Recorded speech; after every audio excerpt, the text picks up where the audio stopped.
So, Senator, you introduced a bill promoting coal to liquid fuels, and then you said you'd only support them if they emitted fewer greenhouse gases than gasoline.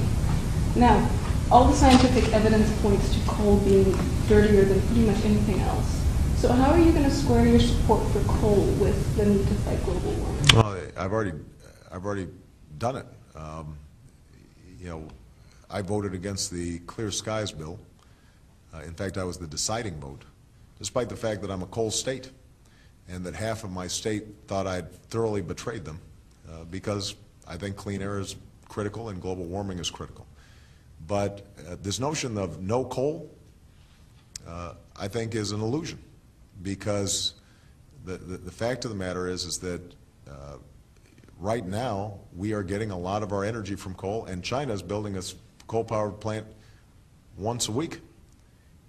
So what we have to do then is we have to figure out how can we use coal without emitting greenhouse gases and carbon. And how can we sequester that carbon and capture it? If we can't, then we're going to still be working on alternatives. But alternatives including coal? Let me sort of describe my overall policy. I mean, what I've said is that we would put a cap and trade system in place that is as aggressive, if not more aggressive, than anybody else's out there. I was the first to call for 100% auction on the cap and trade system, which means that every unit of carbon or greenhouse gases was emitted would be charged to the polluter. That will create a market in which whatever technologies are out there that are being presented, whatever power plants that are being built, that they would have to meet the rigors of that market and the ratcheted down caps that are imposed every year. So if somebody wants to build a coal-powered plant, they can. It's just that it will bankrupt them because they're going to be charged a huge sum for all that greenhouse gas that's being emitted.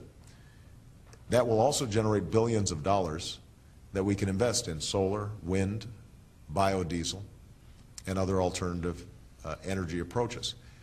The only thing that I've said with respect to coal, I haven't been some coal booster. What I have said is that for us to take coal off the table as an ideological matter, as opposed to saying if technology allows us to use coal in a clean way, we should pursue it. That I think is the right approach. The same is with respect to nuclear.